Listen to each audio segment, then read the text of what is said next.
Hello friends, welcome to my YouTube channel. तो आज हम बात करने वाले हैं ब्रिक्स के बारे में, यानी कि ब्रिक्स क्या होती है और इनके कौन कौन से टाइप्स होते हैं, यानी कि इनका क्लासिफिकेशन ऑफ ब्रिक्स। तो चलिए स्टार्ट करते हैं। सबसे पहले बात करते हैं ब्रिक्स। ब्रिक्स होती क्या है? ब्रिक्स जो होती है एक बिल्डिंग मटेरियल है।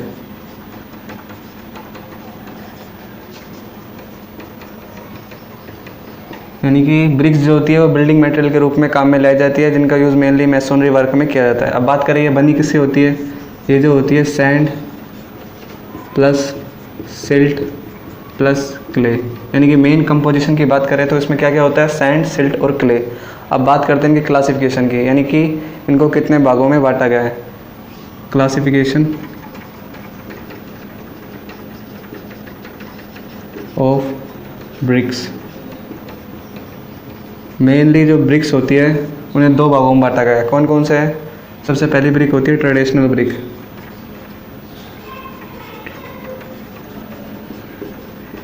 ये क्या होती है? ऐसी ब्रिक्स जिनका BIS यानी कि ब्यूरो ऑफ इंडियन स्टैंडर्ड, उसके अनुसार कोई भी साइज़ जो होता है वो फिक्स नहीं होता है। उसे कौन सी ब्रिक कहते हैं? ट्रेडिशनल ब्रिक कहते हैं। ऐसी ब्रिक जिनका कोई साइज फिक्स नहीं होता, यानी कि ये ब्रिक जो होती है अपने मनमाने तरीके से किसी भी शेप में किसी भी वेट के अनुसार बना ले जाती है। इनको ब्यूरो ऑफ इंडियन स्टैंडर्ड के अनुसार कुछ भी स्पेसिफिकेशन नहीं दी गई है। अब दूसरी बात करते हैं स्टैंडर्ड ब्रिक।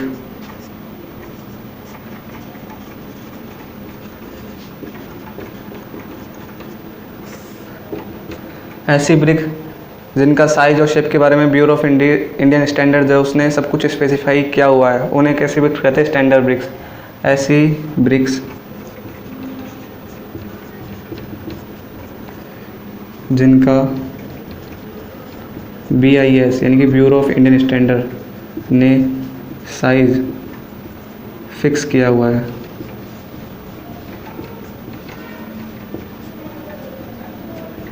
वो कौन सी ब्रिक्स कहलाती है? वो स्टैंडर्ड ब्रिक कहलाती है।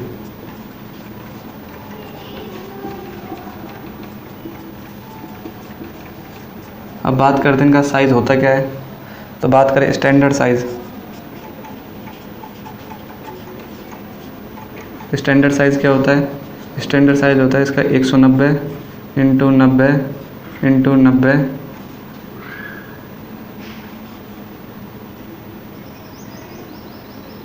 mm, यानी कि स्टैंडर्ड साइज़ कितना होता है ब्रिक्स का? 190 इंटू 90 इंटू 90 mm। अब बात करें नॉमिनल साइज़।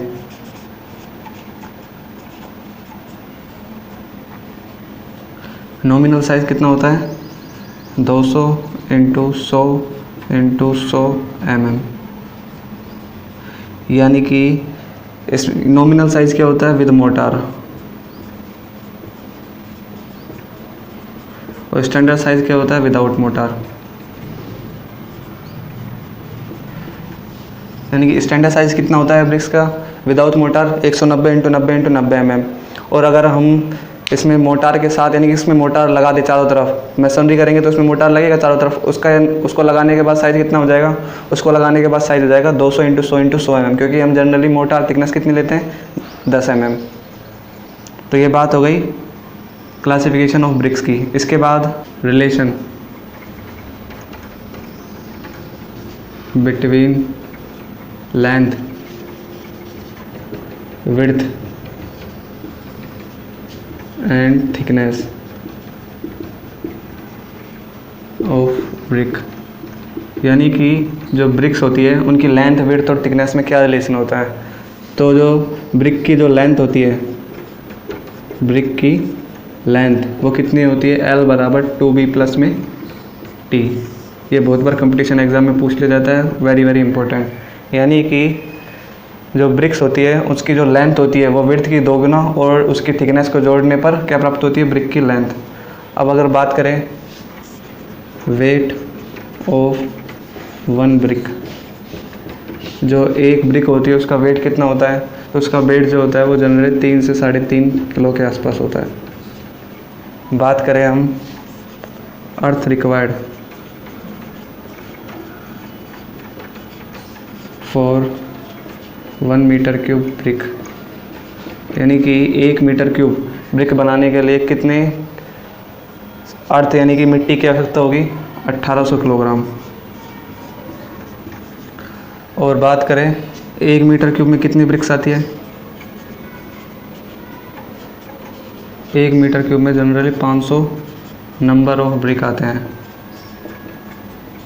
तो ये सारे इम्पोर्टेंट टॉपिक है जो बहुत बार कंपटीशन एग्ज़ाम में पूछ ले जाते हैं। आई होप आपको समझ में आ गया होगा। इसके बाद नेक्स्ट बात करें ब्रिक थी।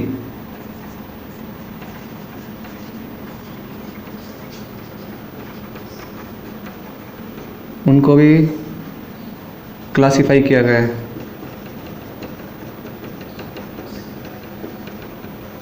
पांच पार्ट्स में। कौन कौन सी? तो सबसे पहले आती है फर्स्ट क्लास ब्रिक। कौन सी?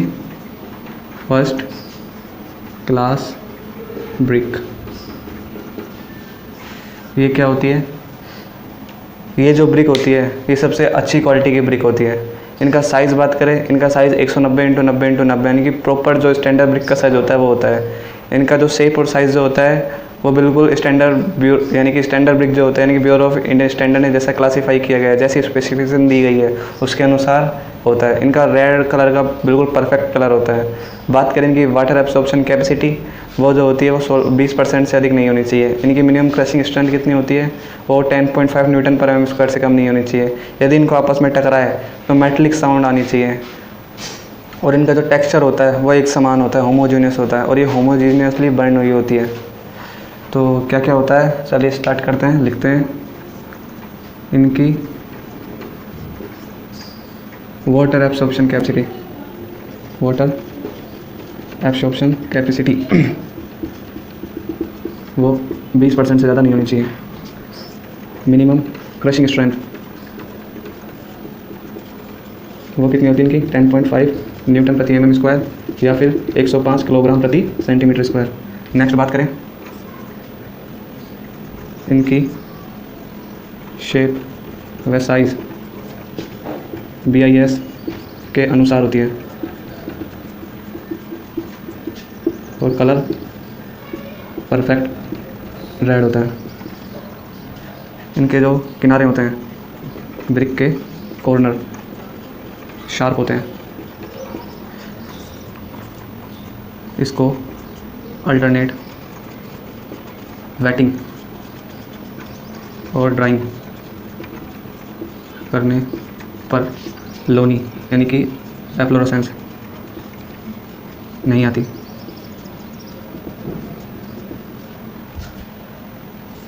टकराने पर मेटालिक साउंड आती है। होमोजीनियसली बर्न होती है। तो ये सारी प्रॉपर्टीज़ हो गई फर्स्ट क्लास ब्रिक की। कौन कौन सी? इनकी वाटर एब्सॉर्प्शन कैपेसिटी जो होती है वो 20% से अधिक नहीं होनी चाहिए। मिनिमम क्रशिंग स्ट्रेंथ जो होती है वो 10.5 Nm/mm² या फिर 105 kg/cm² होती है। इनका शेप और साइज़ जो होता है वो BIS के अनुसार स्पेसिफाइड है, उसके अनुसार होता है, यानी कि 190 × 90 × 90 cm। और इनका कलर जो होता है वो परफेक्टली वाइट होता है। ब्रिक के जो कॉर्नर अगर हम देखें तो परफेक्टली शार्प होते हैं। और इनकी अल्टरनेट वेटिंग और ड्राइंग यानी कि पानी में बार बार सीमेंट डुबा ले निकाले, डुबाएँ निकाले, तो इसमें जो लोनी यानी कि जो सरफेस पर वाइट पैचेस दिखाई देते हैं वो दिखाई नहीं देने चाहिए। दो ईंटों का अगर टकराए तो उनमें मेटलिक साउंड सुनाई देनी, यानी कि जैसे हम कोई मेटल से मारते हैं तो एकदम टन सी आवाज़ आती है, वैसी सुनाई देनी चाहिए। ये जो होती है होमोजेनियसली बर्न होनी चाहिए, यानी कि एक समान रूप से बर्न होनी चाहिए। ऐसे नहीं कहीं से ज़्यादा पक गई हो, कहीं से कम पक गई हो, ये एक समान रूप से पकी होनी चाहिए। तो ये बात हो गई फर्स्ट क्लास ब्रिक की। अब बात करते हैं सेकंड क्लास ब्रिक।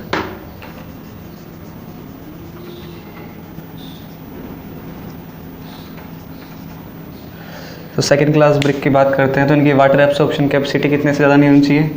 इनकी वाटर एब्सॉर्प्शन कैपेसिटी 22% से ज़्यादा नहीं होनी चाहिए।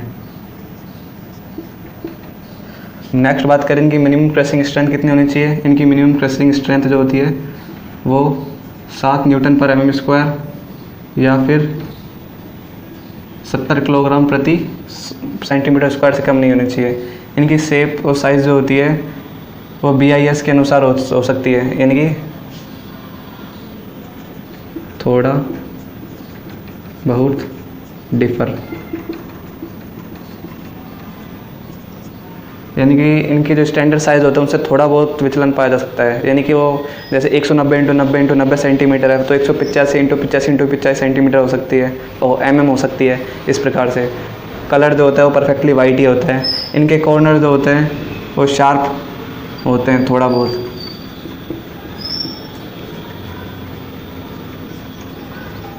अंतर हो सकता है, यानी कि कहीं से थोड़ी सी शार्पनेस में कमी आ गई हो। इनको अल्टरनेट वेटिंग और ड्राइंग करने पर एल्फ यानी कि जो लोनी है वो आ भी सकती है और नहीं भी आ सकती। इनको टकराने पर कौन सी साउंड आती है? इनको टकराने पर डल साउंड, और ये होमोजेसनी बर्न होती है। तो ये बात हो गई सेकंड क्लास ब्रिक की। यानी कि सेकंड क्लास जो ब्रिक होती है इनकी वाटर एब्सॉर्प्शन कैपेसिटी जो होती है 22% से ज़्यादा नहीं होनी चाहिए, यानी कि ये पानी 22% से ज़्यादा नहीं सोखनी चाहिए। इनकी मिनिमम क्रशिंग स्ट्रेंथ कितनी होती है? 7 Nm/mm² या फिर 70 kg/cm²। इनका शेप और साइज़ जो होता है वो BIS के अनुसार ही होता है, थोड़ा बहुत विचलन जो हो सकता है वो पाया जा सके। इनका कलर जो होता है वो परफेक्टली वाइट ही होता है। नेक्स्ट बात करें इनकी अल्टरनेट वेटिंग और ड्राइंग, यानी कि इनको पानी में अगर बावर्ची में डुबाए और बाहर निकालें तो जो लोनी होती है यानी कि वाइट पैचेस वो आ भी सकते हैं और नहीं भी आ सकते हैं। इनको अगर दो ब्रिकों को आपस में टकराए तो डल साउंड प्रोड्यूस होती है और ये होमोजेसली बर्न होती है। अब नेक्स्ट बात करें थर्ड क्लास ब्रिक, वो कौन सी होती है?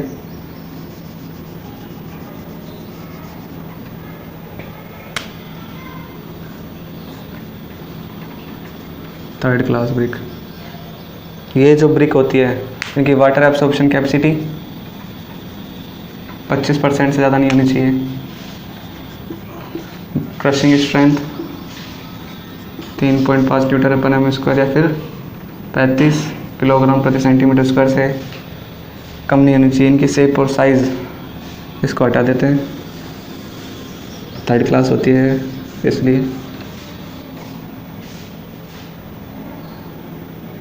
इसको भी हटा देते हैं, लोनी आ सकती है।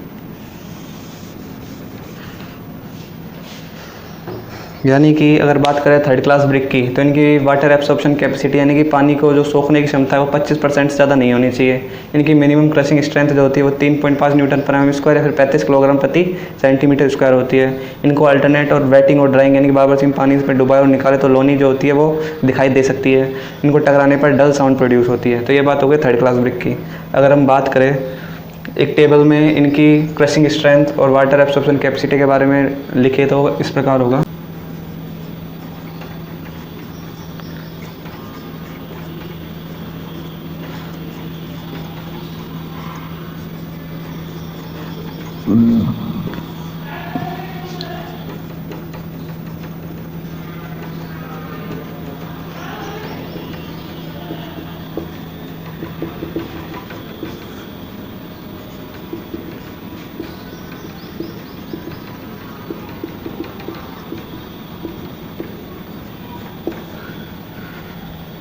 तो बात करें फर्स्ट क्लास ब्रिक तो इसकी वाटर एब्सॉर्प्शन कैपेसिटी कितनी होती है?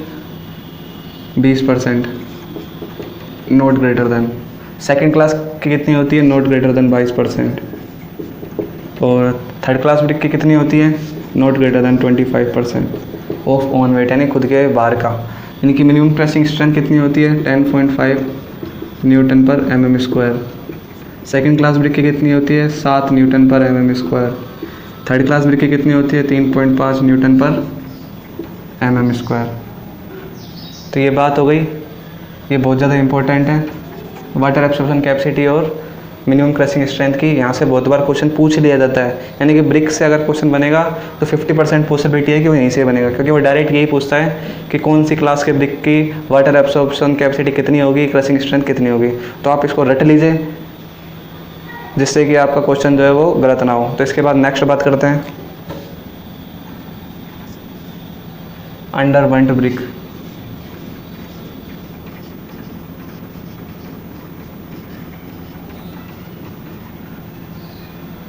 या फिर पिल्ला ब्रिक भी बोलते हैं।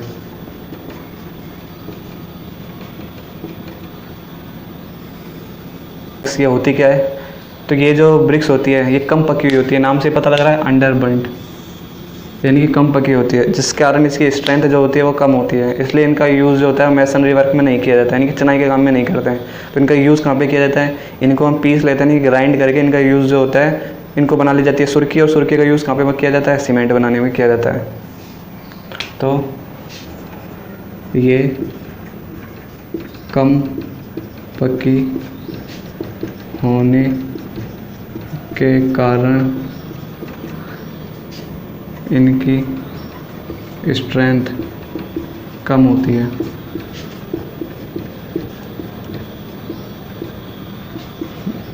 जिससे इन्हें ग्राइंड करके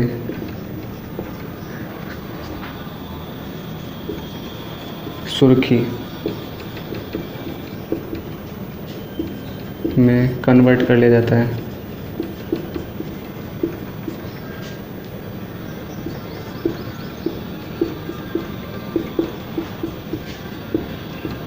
जिसका यूज़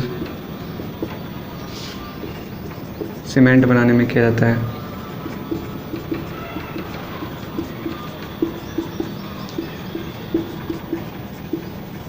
तो ये बात हो गई अंडर बर्न्ट ब्रिक या फिर पिल्ला ब्रिक्स की।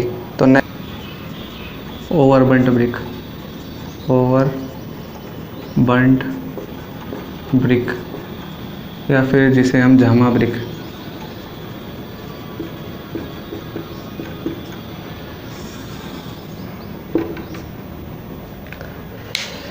बात करते हैं ये होती क्या है, जमा ब्रिक या फिर ओवन बर्न्ट ब्रिक। जैसे ही नाम से पता चल रहा है ओवन बर्न्ट, यानी कि ये जो ब्रिक होती है वो ज़्यादा पकी होती है। ज़्यादा पके होने के कारण सीधी सी बात है स्ट्रेंथ भी ज़्यादा होगी, लेकिन फिर भी इनका यूज़ जो होता है वो हम मैसोनरी वर्क में नहीं करते हैं। इन ब्रिक का यूज़ जो किया जाता है, इनको तोड़ लिया जाता है और तोड़ने के बाद जो रोड बनता है या फिर जो रेल में ब्लास्ट डलते हैं उसको बनाने के लिए किया जाता है। तो यानी कि ये ज़्यादा पकी होती है।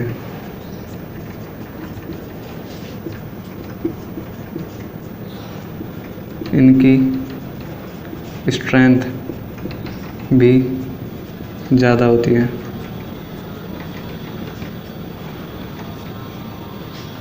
फिर भी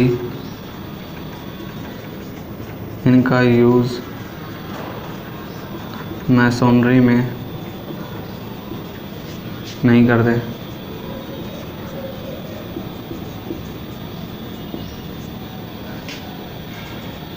इन्हें तोड़कर ब्रिक बैलास्ट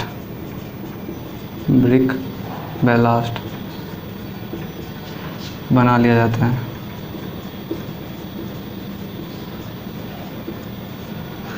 तो ये बात हो गई स्टैंडर्ड ब्रिक्स की, जिसे कितने पार्टों में बांटा गया था, 5 प्रकार से।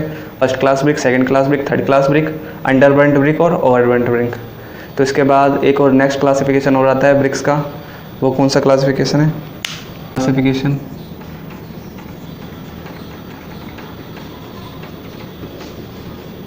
Of brick according to IS 1077, यानी कि IS जो 1077 है उसके अनुसार ब्रिक्स को कितने भागों में बांटा गया है।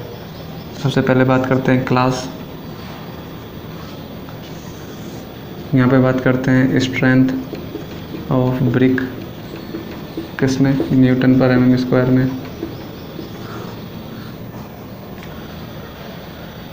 तो सबसे पहली जो क्लास है वो कौन सी हो जाती है, सबसे पहली क्लास हो जाती है 3.5, हो जाती है 5, उसके बाद हो जाती है 7.5, उसके बाद हो जाती है 10, 12.5, उसके बाद हो जाती है 15, उसके बाद हो जाती है 17.5, उसके बाद हो जाती है 20, उसके बाद हो जाती है 25, उसके बाद हो जाती है 30 और लास्ट कौन सी है 35।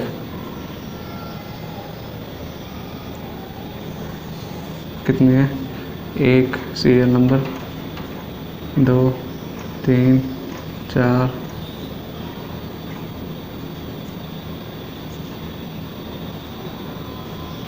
इसके अनुसार जो ब्रिक्स जो है उनको 11 भागों में 11 भागों में डिवाइड किया गया है। ये बहुत ज़्यादा इम्पोर्टेंट है, ऐसे क्वेश्चन पूछ लिए जाते हैं। अब बात करें इनकी स्ट्रेंथ कितनी होती है। इनकी स्ट्रेंथ होती है 3.5 न्यूटन पर mm²। इसकी होती है 5 न्यूटन पर mm²। यानी कि ये जो नंबर इनके क्लास है वो इनकी स्ट्रेंथ होती है किसमें, न्यूटन पर mm² से। 7.5, 10, 12.5, 15, 17.5, 20, 25, 30 और 35 किसमें, न्यूटन पर mm² में। करें तो IS 1077 के अनुसार कुछ क्राइटेरिया है। अकॉर्डिंग टू IS 1077 वो क्या कहता है, सबसे पहले कहता है, वो कहता है क्या कहता है, 12.5 क्लास तक की जो ब्रिक होती है कि water absorption capacity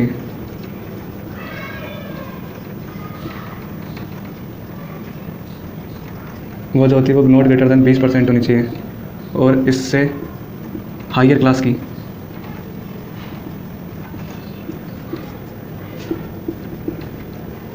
not greater than 15% होनी चाहिए। दूसरा कहता है ब्रिक की मिनिमम क्रशिंग स्ट्रेंथ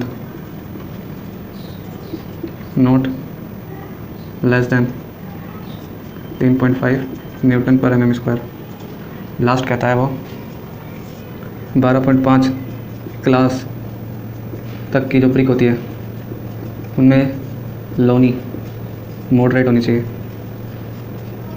यानी कि 10 से 50% की मत है। और बात करें 12.5 से हायर क्लास, तो उनमें जो लोनी यानी कि एफ्लोरेसेंस वो कैसी होनी चाहिए, स्लाइट, यानी कि 0 से 10% की मत है। तो ये बात हो गई classification of brick according to IS 1077। इसको 11 भागों में बांटा गया है। कौन कौन सी में, क्लास 3.5, 5, 7.5, 10, 12.5, 15, 17.5, 20, 25, 30, 35। ये जो क्लास है ये इनकी क्या है, स्ट्रेंथ है न्यूटन पर mm² के।